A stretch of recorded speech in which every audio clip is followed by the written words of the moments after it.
Hello, good afternoon. Ay, nawala na.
Mabuhay! Good day to all! I am your tutor Madge. Welcome to ETUlay, a free online tutorial, an initiative of the Department of Education, Information and Communications Technology Service, Educational Technology Unit, ICTS EdTech. This program is aimed at helping and assisting learners from kindergarten, senior high school, ALS, Alive and SPED learners. Aside from answering the modules, the ETUlay is offering programs which you will surely look forward to. Together with our parents and teachers, the ETUlay will bridge the gaps where difficulty and ease meet in learning new knowledge and skills. So, let us prepare our modules, pen and paper. Ready your mind to see and hear worthwhile and interesting lessons. Let us now study and learn, together with our volunteer online tutors. Tara na!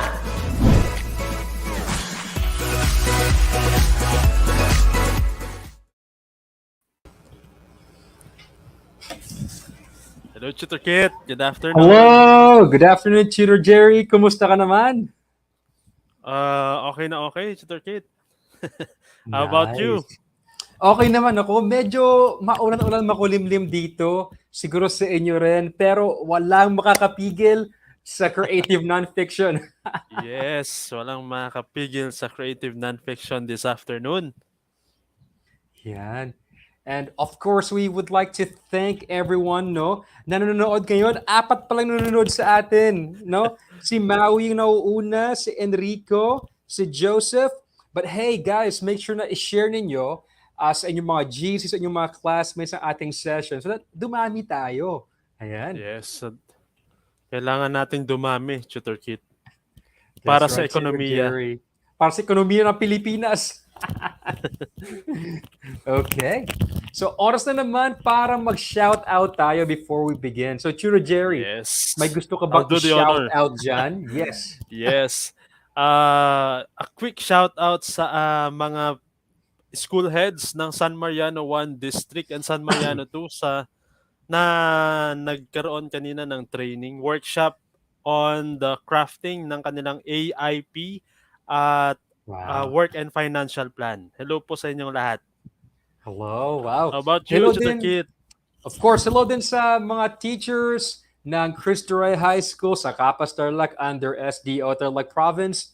Headed, of course, by our head teacher, Ma'am Gina Palge, and our principal, Sir Noel D. Palge. Actually, marami na ngayon, no, sa aming, dito sa amin, sa Herona, and all over Tarlac and all over the Philippines na they are starting to actually hold face-to-face classes. So that's exciting, Tutor Jerry.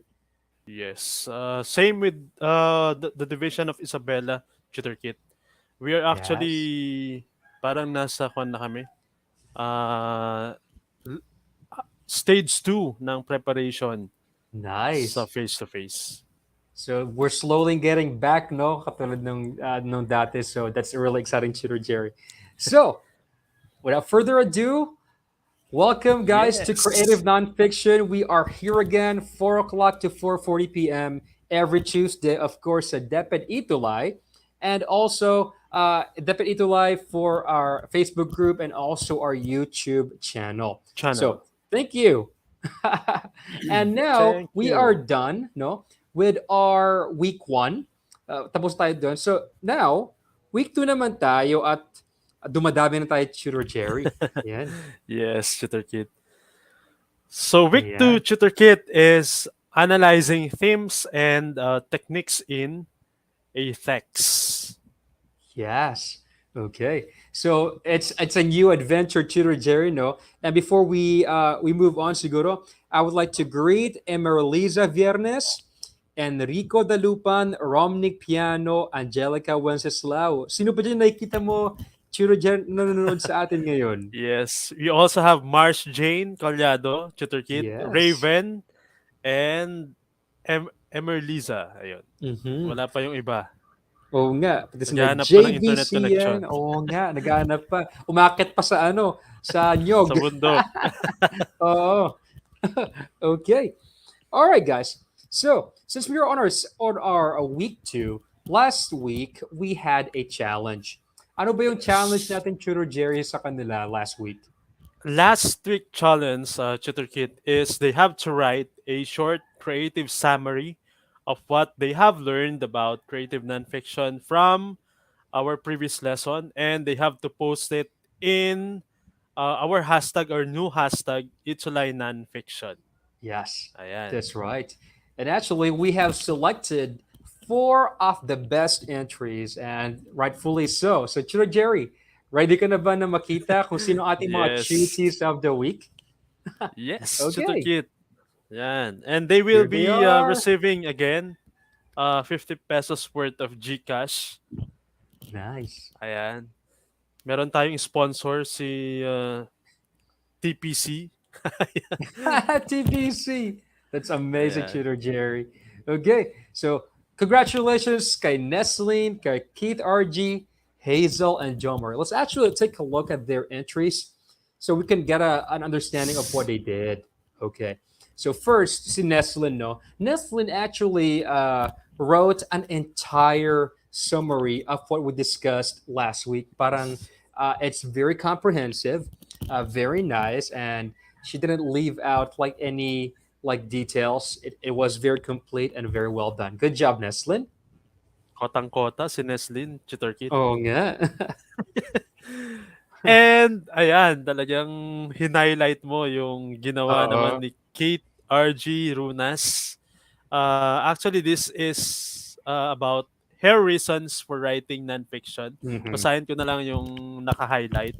Yes, Sabi niya, please. but leaving bits of yourself behind a certain period while our rushes and moments snuff out is what I have learned about holding into time.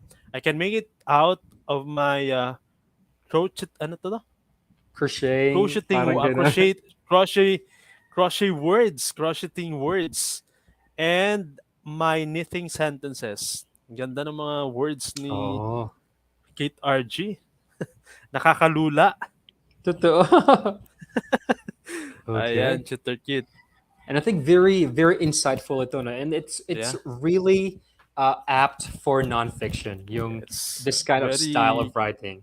comprehensive. Napaka Yes. pang-feature.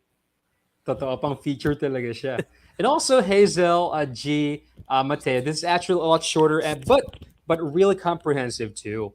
And she's actually uh, had like a summary of what she learned about nonfiction. And my favorite part here is nonfiction allows us to express ourselves by reminiscing about the things we have encountered. So memory plays a huge part in Hazel's work. Okay. Good Sabi ni job. Enrico, next time siya naman daw. Enrico, ya? Yes. Okay. Ayan. Actually, this four, medyo Mm-hmm. mas madetalye kasi Tutor Kit yung kanilang Mm-hmm. mga ginawa. Just like this one, the last one, it's from Jomari Sibal. It's also detailed from Mm-hmm. the first part of our discussion up to the end of our discussion last Tuesday. And so, Yes. congratulations sa kanilang lahat, Tutor Kit. Congratulations, guys. Abangan ninyo ang inyong mga premyo. Ayan. And also, we encourage everyone who's watching today Yes. na abangan ninyo ang ating challenge of the Of week. the week. Ayan. Yan.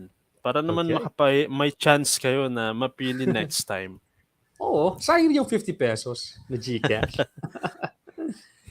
Okay. Flash review tayo, Tutor Kit. Okay. Ready na ba ninyo ang inyong mga keypads saka inyong mga keyboards dyan to answer our flash review? This was from Yes. our discussion last time. So let's see. Let me read the instructions, okay? So for the flash review, you need to identify whether the following descriptions are for fiction or nonfiction. So that will be your answer, either fiction or nonfiction. And then type your answers in the comment section. Ready to ba? Okay, Ready ready na na, Tutor sila. Kit. All right. Chiro Number Jerry. 1. So, sabi dyan, written as accurately and as truthful as possible.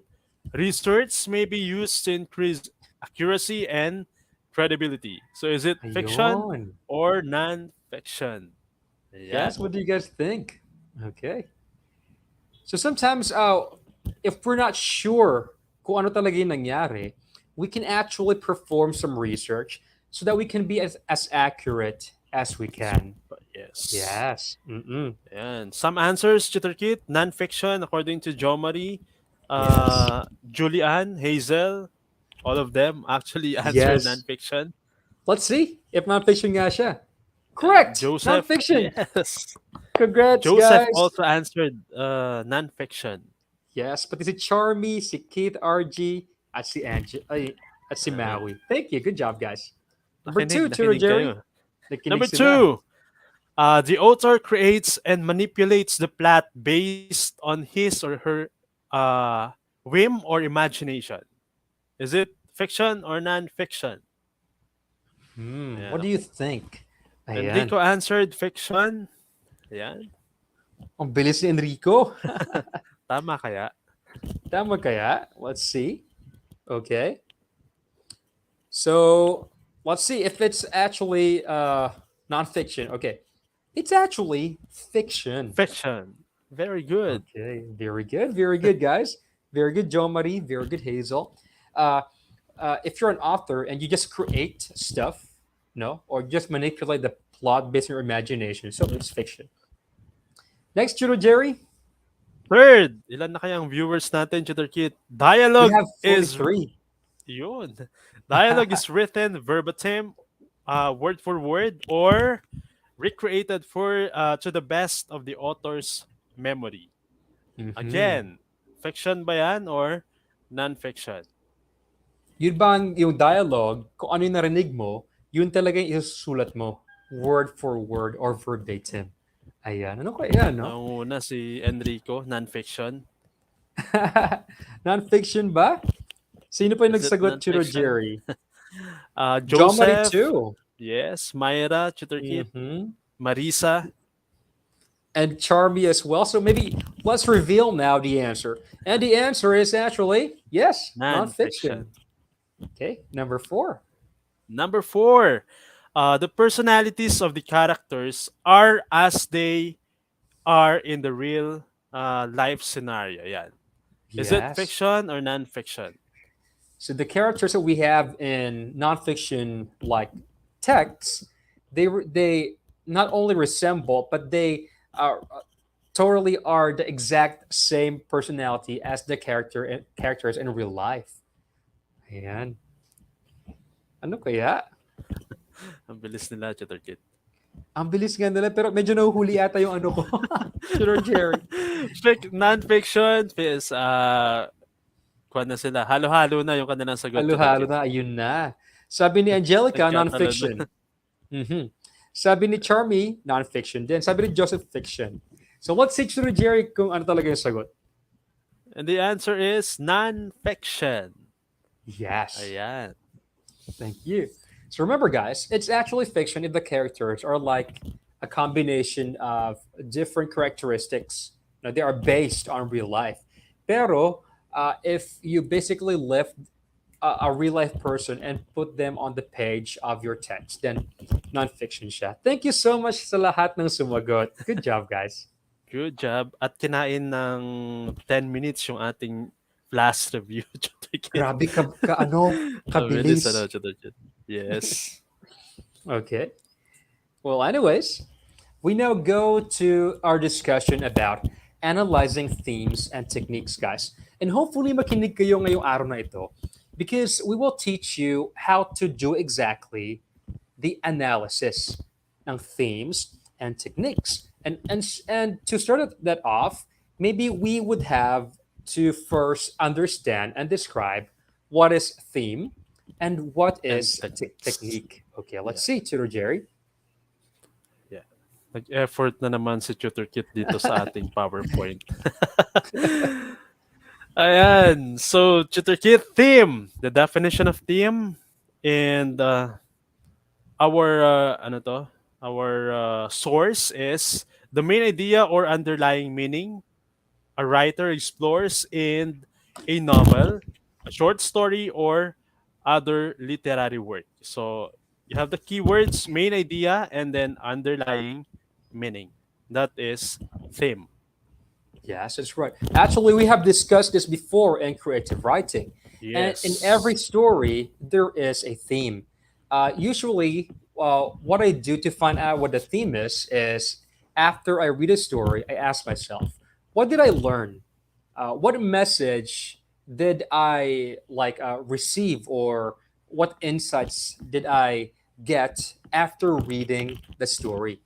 So, kung ano yung sagot mo doon, usually that will be the theme or the main idea. Tama si Si Enrico. Ayan. Enrico. Okay. So, here are some themes, guys, that are very common in nonfiction. So, Chiro Jerry, let's take a look Yes. at these themes. Loss is the first one. And then we have your favorite, senior high school learners, love. Love. Ayan. And then loneliness. Pagkatapos ng love, loneliness. And then Diba? relationships. You also have joy. And then struggles. Mhm. Yan, struggles. Kasi, syempre, nakaka-relate kayo ngayon because of your struggles in the academe. That's Ayan. true. Pero kaya Uh, yan. Kaya yan. And Chiro Jerry, did you notice that a lot of these themes are actually not too general, no? They're actually very personal, kind of low key, na naranasan ng mga tao at this moment, and especially Yes. you teenagers, you may experience loss at the moment, love, relationships, or insights about relationships. So yung theme na nonfiction are very personal and very specific to your experiences. So hindi siya kasing laki ng sa fiction na death, war, ganun, no? Yes. It's very personal, no? Hello pala kay Sir Junjun Ramos. Yes, sir. Ayan. Hindi ko nasagot yung kanyang call kanina because nag-MC ako doon sa training. Wow. Sir Jerry, that's amazing. Hello, Sir Okay. Junjun. Okay. Now let's go to techniques. Techniques, Tutor Jerry, ano ba itong mga ito? Yes. When we say techniques, these are specific, deliberate constructions of language which an author uses to convey meaning. Ayan, Yes. Tutor Kit. Okay. So when I think of techniques, guys, I think of how an author writes the story. No, so for example, if you had the theme of love, for example, how you relate your experience about love, how you use language to write that experience is basically your technique. Sa Tagalog, yung pag sinabi mong technique, yung mga pinagbabawal na mga paraan, jokes lang, techniques, no, parang superpower, something like that. But it's a way of doing things. Hello po pala Yes. kay Ma'am Charmaine Cabang from SDO Nova Ecija. Hello. Wow. Hello, ma'am. Parang yung techniques tutor kit, when I heard your speech during our Thought Master last Saturday, parang ganun. Ang tibay, ano? Ang tibay. Okay. Impromptu. Yan. So, Chiro Jerry, these are some of the techniques na pwede gamitin natin. Yes. The following are figurative language, characterization, imagery, and dialogue. Actually, we have a lot tutor kit, but then we'll have Totoo. to stick with these four because I think these are the most important when it comes to mastering the techniques in literary That's true. masterpieces. Saka Chiro Jerry, hindi natin kaya i-discuss lahat sa isang ano. Yeah. Isang Ayan. linggo yun eh. Baka hindi pa kayanin na Totoo. isang linggo yun, tutor kit. Kaya we thought, no, Chiro Jerry and I thought that we could focus on four of these, and then maybe in your classes, guys, you can use some other techniques, no. So it's not limited to just these four, but for the purpose of time, we'll focus on these four: figurative language, characterization, imagery, and dialogue. These are familiar techniques na discuss na natin sa creative writing, di ba? Yes. Okay. So, in our analysis, guys, we will determine first the theme, no, or the main idea, and then we will also determine the techniques that the author used in developing that theme. So, tuturuan namin kayo ngayon kung paano Yes. mag-analyze using theme and technique. At actually, meron kaming ginawang table para dyan. Yes. Ginawa actually ni Tutor Kit yan. Yeah. So we have the theme and then techniques. Malalaman nyo yan later on when we have the text para Yes. ma-classify natin. Tama, Chiro Jerry. And actually, we will be reading some text today. And then habang nagbabasa tayo, guys, pwede kayo mag-take down notes, no? Kunin niyo yung mga papel saka mga ballpen ninyo. Yes. Then if you can find out the theme, you can write down the theme. And then if you can find out the figurative language used, characterization, images, saka dialogue, you can write them down as well. For now, Yes. maybe you can find at least one of each technique. One figurative language, one characterization, one imagery, and one dialogue. Parang ganon. Ayan. Ready na ba They tayo? have they have to do so, Tutor Kit, because I require them to have the challenge of the week every Tuesday. They have to Nako po. watch. Ayan, very good, Tutor Jerry. Nako, salamat. Okay. So our first nonfiction text is called The The Dresser from dresser. Deb Worling. This is actually from brevitymag.com, a really good source for short nonfiction. All right, so let's see. Okay, guys, pwede nyo kaming samahan ni Tutor Jerry habang nagbabasa kami, no? Yes. And then mag-take down notes tayo. Okay, Tutor Jerry, are you ready? Yes, Tutor Kit. Okay, Ako good. ba mauna? Okay. Yes, please. Greggy, my grandmother, brushed her arthritic fingers over the corners of Papa's dresser top where the stenciling had worn away. He rests his hand here every day while he picks out his socks, she said, laughing. His rub off the paint. Okay. So, Tutor Jerry, parang content discussion lang, no? So, uh, who are the characters here, Tutor Jerry? Yes. Actually, the characters here are Greggy and then sino ba ba? Parang yung father. Yes, oh, yung father. And also the narrator, no? So tatlo sila dito. And Yes, the the narrator is narrator. telling the story about her grandmother. Okay, notice, guys, the details about like Yes, arthritic the things that are fingers. being Mhm, emphasized. totoo. Okay. Yung stencil, no? O yung parang pintura ng dresser top na nagwo-worn away na siya. Ayan. Okay. Let's keep reading. Okay, Tutor Jerry? Papa shrugged and gave me a wink. At 13, I had no concept of time outside the present and couldn't imagine the dresser top any other way. In my moment, as an insider to their joke, I couldn't imagine us any other way. Okay. Ayan. So if you notice this, guys, no, while you're reading, you can think of the techniques here. For example, Yes. Papa shrugged and gave me a wink. So what kind of character is the father? Is he serious? Is he a Yes. jokester? Kind of like that, no? Okay. So, and then sabi dito, I couldn't imagine us any other way. All right. So this is spoken from like a younger perspective. So the author here, ay bata pa siya, no? And now let's go Yes. move on. Okay, Tito Jerry. 40 years later, oh yeah, from 13 to 40 years, my parents have that same Hitchcock dresser in their guest room. And now, mom gazes at me through wide rimmed glasses and asks, "Do you want it?" She holds a pen over her list of things to give away so she and my father can downsize into a retirement community. Wow. So 40 years later, Tito Jerry, ang bilis bigla, no? Ang bilis bigla. Okay. Because it's a short text. That's true. And still, we have the same object here, no? The dresser.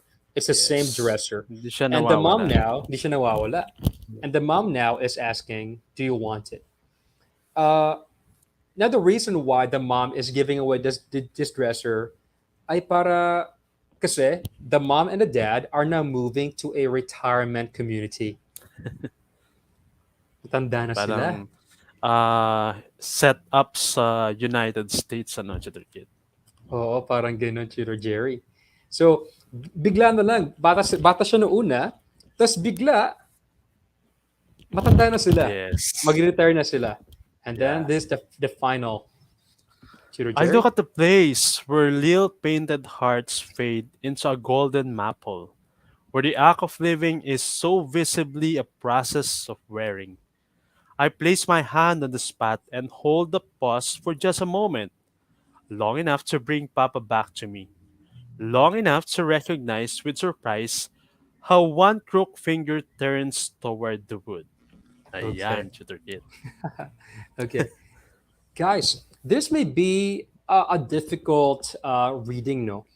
But if you try to understand every single sentence, this will actually make sense. So, for example, Yes. the first paragraph here is very profound. I look at the place where little painted hearts fade into the golden maple. So, nagfe-fade na yung parang pintura, yung drawing ng golden hearts. And then, where the act of living, o yung buhay natin, is so visibly a process of wearing. Parang yung katawan daw natin, parang siyang pintura, no? Parang siyang pintura sa dresser na kung saan, as we live, we age, we grow old, and so we wear down. Parang ganyan. So, Yes. ayan. So, now that we're done reading that, let's now go back to this table. Okay. Yes. Guys, we need your help here. Magsimula tayo sa theme. What do you think is the theme of the reading that we just Ayan. that we read? Ayan. Meron bang matatapang dyan? Matatapang talaga, ano, Tutor Kid. You can just write down, siguro, even a single word and then we could expand it. on it. Yes, expand on it. Yes. Theme. Ayan. Wala pa, Tutor Kid. Wala pa. Siguro, Nag-iisip pa habang sila. nag-share kayo, guys, mag-share din ako ng kung anong natutunan ko dito. Ayan, ito Yes. si Jerry, natutunan ko. Ayon sa akin, this is just my opinion, no? this would be different from your opinion. That life is fleeting and temporary.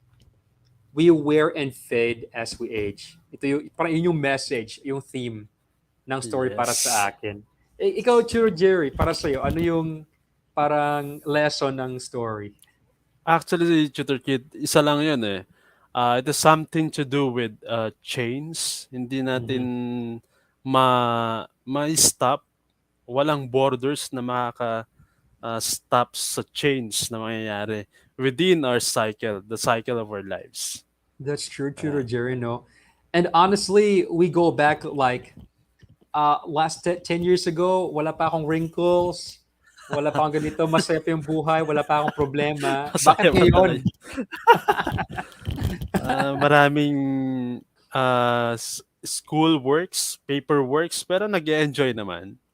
Yes, Ganun kasaya okay. sa DepEd. So yeah guys, that's an example of a theme. So yung mga techniques naman na ginamit ng author are the following. Figurative language, I noticed na he used the metaphor of the stencil or the paint fading. Parang metaphor siya ng buhay.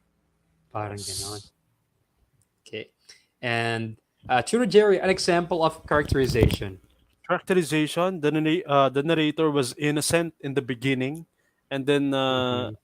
as the story, as the text passed by, nai-emphasize niya kung saan siya patungo. Mhm. Parang ganon. Sabi nga ni Joseph mo, metaphor, life is temporary. We wear as we age. That's true. That's a Wow, very figurative good. language. Thank you. Very Ayan. good, Joseph. So when I think about imagery naman, guys, I usually look at images or objects that have like symbolism. And I saw this. Little painted hearts fade into the golden maple. Di ba yung hearts, they are symbolic of love, no? They're kind of like fading away physically, but internally, no? Kahit mawala yung parents natin, their love for us Will uh, remain. will remain. Ayan. Yes. And then dialogue, he's rubbed off the paint. It's like us rubbing the paint as we age. Yes. Daming symbolism. Sana Okay. nakarelate kayo. Oo nga, guys. Tayo Ah, lahat nakarelate kasi tayo yung tumatanda, Churo Jerry. tatanda rin sila, Tutor Kid. Oo. So, actually, this is just uh, an example of an analysis na ginawa namin, guys. Depende dun sa sa nasulat namin sa theme and then techniques. So, Churo Jerry, can you read us this analysis, please? Okay, Tutor Kid. Hindi na kayo mahirapan because nakakwan siya. May kulay na. The Oo. dresser explores the theme of life as fleeting and temporary. And then the narrator uses the imagery of fading paint and stencils of the dresser as metaphors for aging.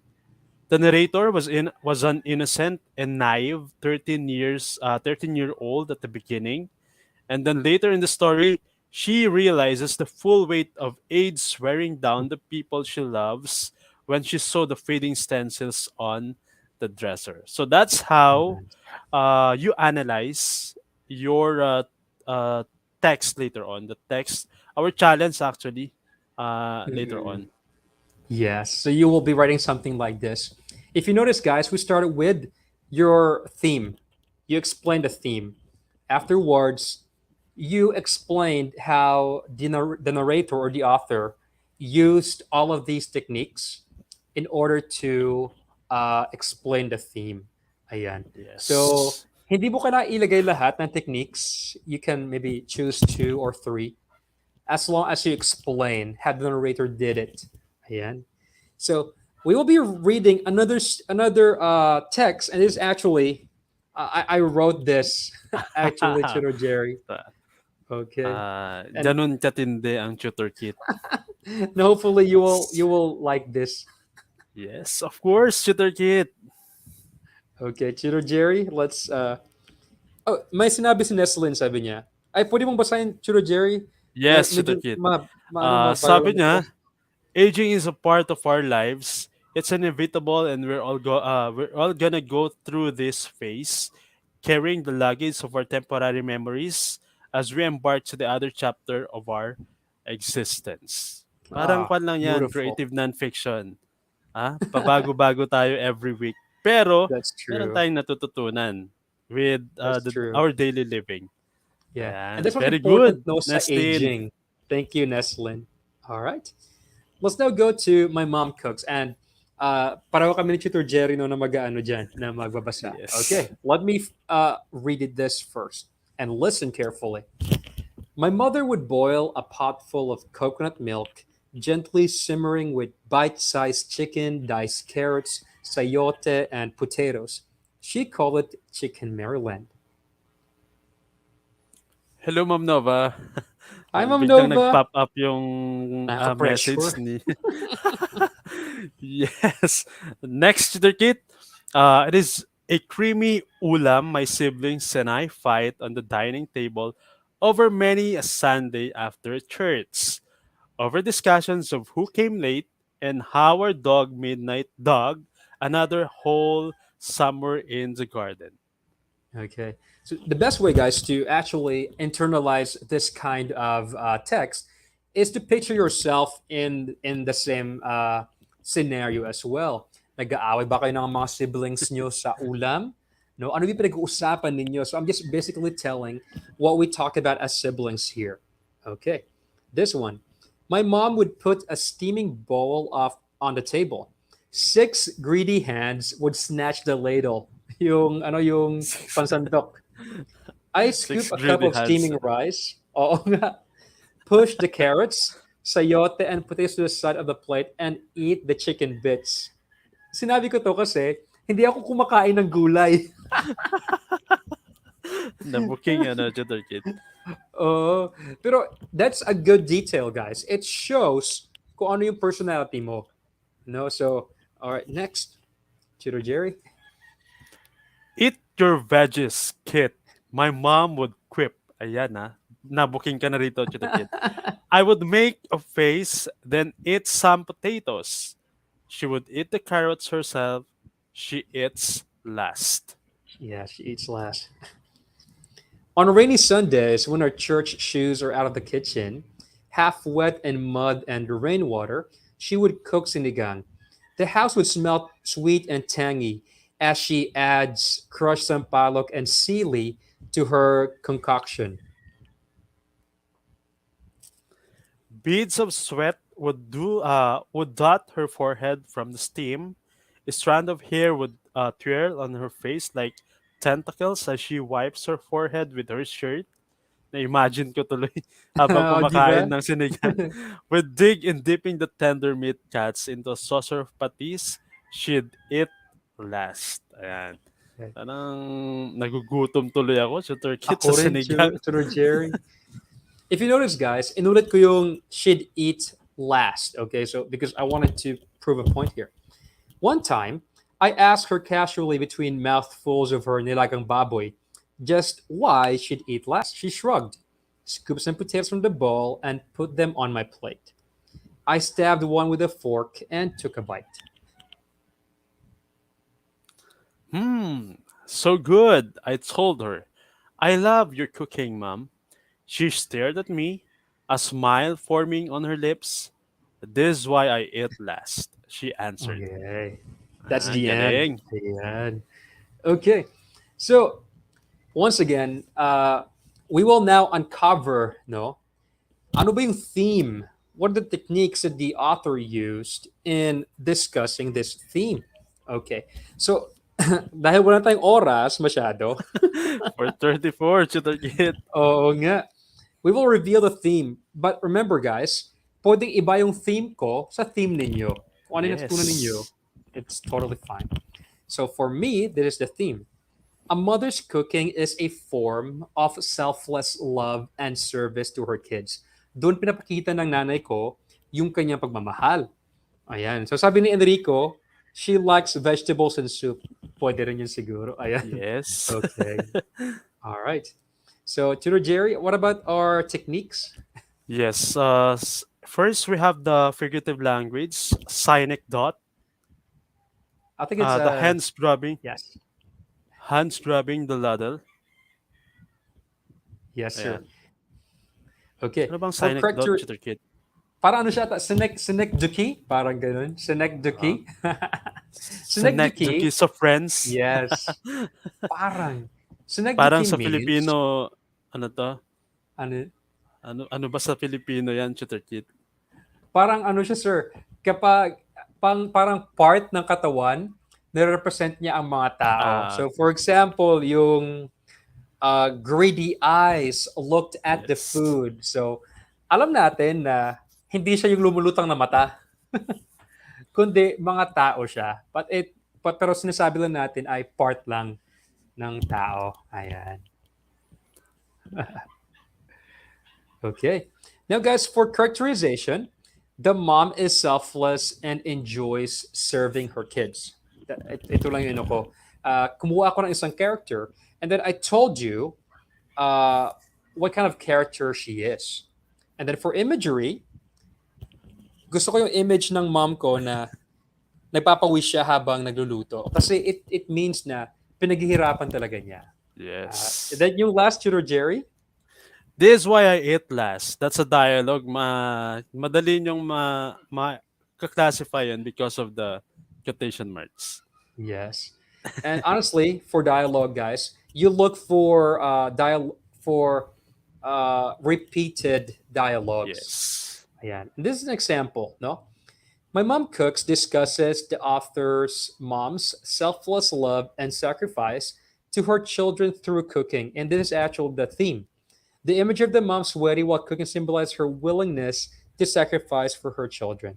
At meron na namang sinabi si Sagot. Neslin, Tutor Jerry. Yes, a mother's love can be expressed in various ways. In this case, it was cooking.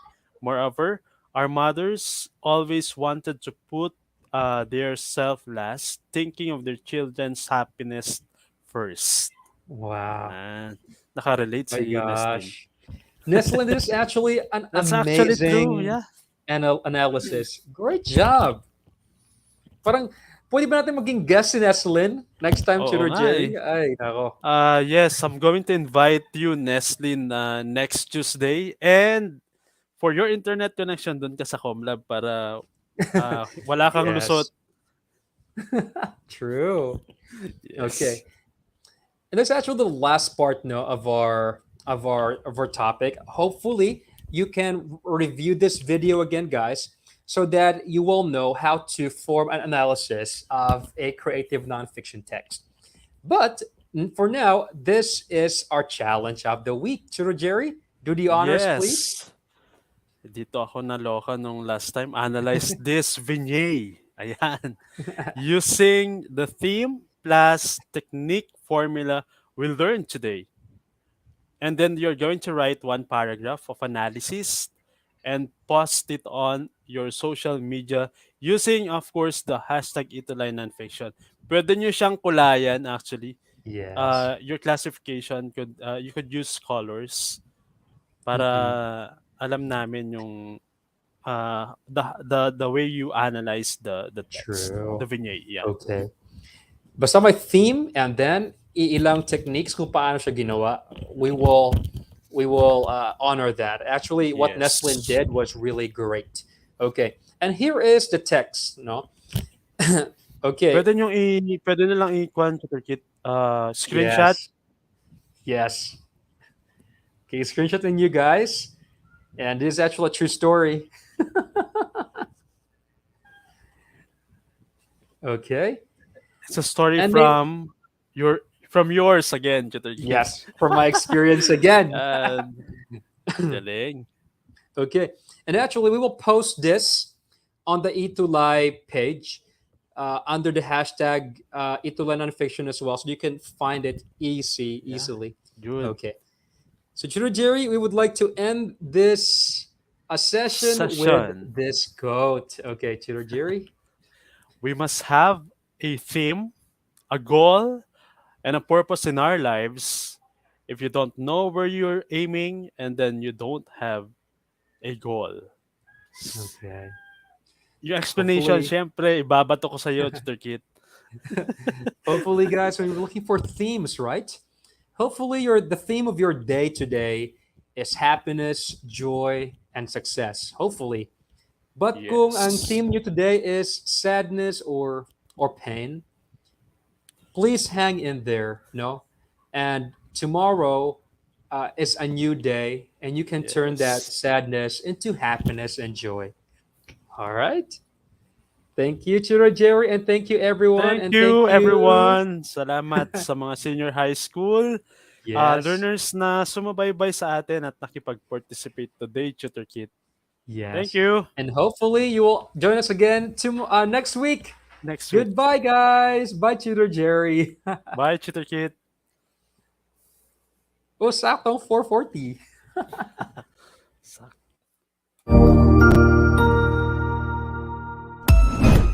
Ang husay naman! Natapos mo ang iyong tutorial session kasama ang iyong mahusay na ETUlay tutor. May bago ka bang natutuhan? I-share na yan gamit ang hashtag ETUlay Level Up. Huwag aalis ha dahil may susunod pang programa na pwede mo ring panoorin at salihan dahil naghihintay na ang iyong mga tutors. Happy learning dito sa ETUlay!